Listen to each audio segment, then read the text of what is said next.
Cartilage से related बहुत सारे जो मिथ्स हैं उनको मैं बस्ट करना चाहता हूँ। नमस्कार दोस्तों, मेरा नाम डॉक्टर दिव्यशीष चंद्र है। मैं कार्टिलेज रिलेटेड सर्जरीज का एक स्पेशलिस्ट सर्जन हूँ।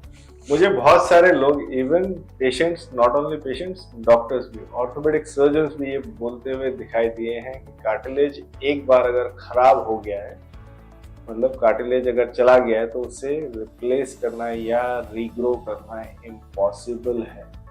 सो मैं दोस्तों आपको ये बताना चाहूँगा एक सिंपल डायलॉग या सिंपल एग्जांपल से कि अभी तक हम लोग बहुत सारी चीज़ों के बारे में जानते नहीं हैं, और ज़रूरी नहीं है अगर हम जानते नहीं है तो वैसा होता नहीं है। ठीक है, जैसे अगर हम आज ये नहीं जानते कि मार्स में किस तरह से हम अपने वेजिटेशन को ग्रो करें, बट हो सकता है फ्यूचर में ये भी पॉसिबल हो। तो अगर हमें पता है तो हम डेफिनेटली कर पाएंगे। और कार्टिलेज जितना हम लोग जान रहे हैं आज के दिन में, इतना समझ में आ रहा है कि कार्टिलेज को दोबारा से ग्रो किया जा सकता है, प्रोवाइडेड एनवायरनमेंट वैसी दी जाए। एंड डायग्नोसिस को जितना अर्ली हो सके कार्टिलेज इंजरीज को बचाया जा सकता है, सेव किया जा सकता है। तो कौन सी ऐसे प्रोसीजर्स हैं जिनको करने से कार्टिलेज को बचाया जा सकता है? जैसे आपको सिंपली समझाना चाहूँगा, कार्टिलेज के ऐसी चीज़ें आज अवेलेबल है जिसमें हम कार्टिलेज के एरियाज को रीग्रो कर सकते हैं या दोबारा से ग्रो कर सकते हैं। जिसमें से सबसे commonly done procedure is ACI, autologous cartilage implantation बोलते हैं। ऑटोलोगस कार्टिलेज इम्प्लांटेशन क्या चीज़ है? इस पर्टिकुलर प्रोसीजर में हम अपने ही बॉडी के कार्टिलेज के कुछ सेल्स पेरिफेरल से लेते हैं, एरिया से लेते हैं, घुटने के पेरिफेरल एरिया से, जहाँ पे नॉन वेट बेरिंग एरियाज है, वहाँ से कार्टिलेज के सैंपल लेते हैं विद सबकॉन्डल बोन। उसे लैब में भेजते हैं जहाँ पे कि कार्टिलेज के सेल्स को ग्रो करते हैं, और उसके बाद कार्टिलेज के सेल्स जब हमारे पास आते हैं उसे हम जेल फॉर्म में या सब मेम्ब्रेन्स के साथ वापस जगह पे लगा देते हैं सबकॉन्डल बोन के ऊपर, जिस तरह से हेयर ट्रांसप्लांट या हेयर ग्राफ्टिंग। उसी तरीके से ये कार्टिलेज सेल वहां पे ग्रो करना शुरू कर दें।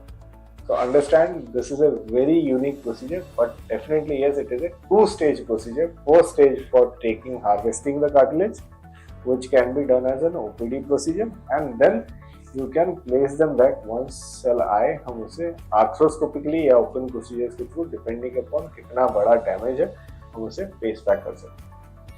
ना बहुत सारे पेशेंट ऐसे होते हैं, वो कहते हैं हमें एक बार में सर्जरी करानी है, हमें बार बार नहीं करानी, डरते हैं 2 बार सर्जरी कराने से, या चाहते हैं कुछ ऐसे आर्टिफिशियल चीज़ें या फिलर्स से अपने कार्टिलेज को रीग्रो करनी है। So there are cartilage fillers, chondrofillers available now, जिनको हम जाके वन स्टेज की तरह कार्टिलेज जेल की तरह उसे पैक कर सकते हैं, जिसमें अपने कार्टिलेज के सेल्स रीग्रो कर जाते हैं। So again understand, this is a unique method जहाँ पे कि हम आर्थ्रोस्कोपिकली, मतलब दूरबीन से या ओपन प्रोसीजर के थ्रू कार्टिलेज को दोबारा ग्रो कर सकते हैं विद फिलर्स, कार्टिलेज फिलर्स ना। अब बहुत से प्रोसीजर्स और भी हैं, जैसे ओट्स में क्या होता है, हम लोग ये एक तरह की ऑस्टियोकॉन्ड्रल कार्टिलेज ट्रांसफर है। Basically part of cartilage with subchondral bone, outer side of knee, जहाँ पे वेट बेरिंग नहीं है, वहां से एक बोन प्लग विद कार्टिलेज लेते हैं और जहाँ डिफेक्ट है वहाँ डाल देते हैं। इसमें 2 से 3 सेंटीमीटर के लेशंस को कवर किया जा सकता है। बट अगेन इसमें हार्वेस्टेड साइड जहाँ से हमने लिया है वहाँ पे डोनर साइड मॉर्बिडिटी होने के चांसेस होते हैं, बट ये भी one of the successful procedure type है।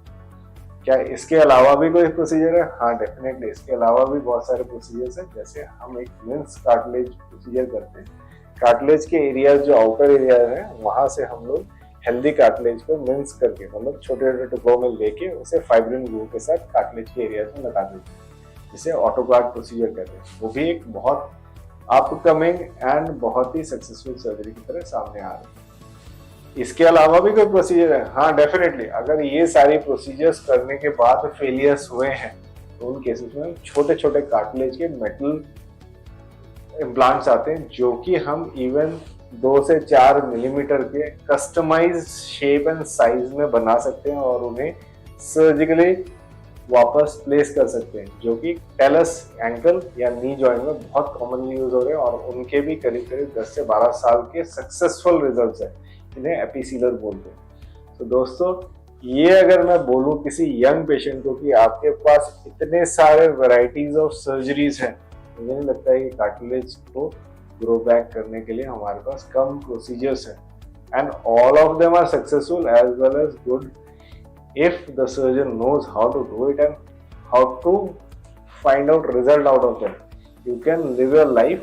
अगर आपको पता है कार्टिलेज को कैसे ग्रो करना है तो डेफिनेटली पॉसिबली कार्टिलेज को ग्रो किया जा सकता है, बट डेफिनेटली इनके फेलियर रेट्स है, तो इसके लिए आपको डॉक्टर सर्जन से बात करने की जरूरत है। मेनी टाइम कार्टिलेज के प्रोसीजर्स को हम ऑफलोडिंग ऑस्टियोटोमी मतलब कि अलाइनमेंट चेंजिंग या करेक्शन सर्जरीज के साथ एड ऑन कर देते हैं। उनके साथ देखा गया है कि कार्टिलेज के प्रोसीजर्स को सेव करना, कार्टिलेज के जो एरियाज है उनको बचाना बहुत आसान हो जाता है और लॉन्ग लास्टिंग रिजल्ट्स, मतलब कि पहले हम 10 से 15 साल की बात कर रहे थे, अब हम इवन लाइफ लॉन्ग कार्टिलेज को बचाना या रिग्रो करने की बात करना शुरू कर रहे हैं। तो understand there is a possibility कि बहुत सारे सर्जन या सर्जरीज ना कर रहे हो, मगर जो कर रहा है उससे आप ओपिनियन डेफिनेटली ले सकते हो।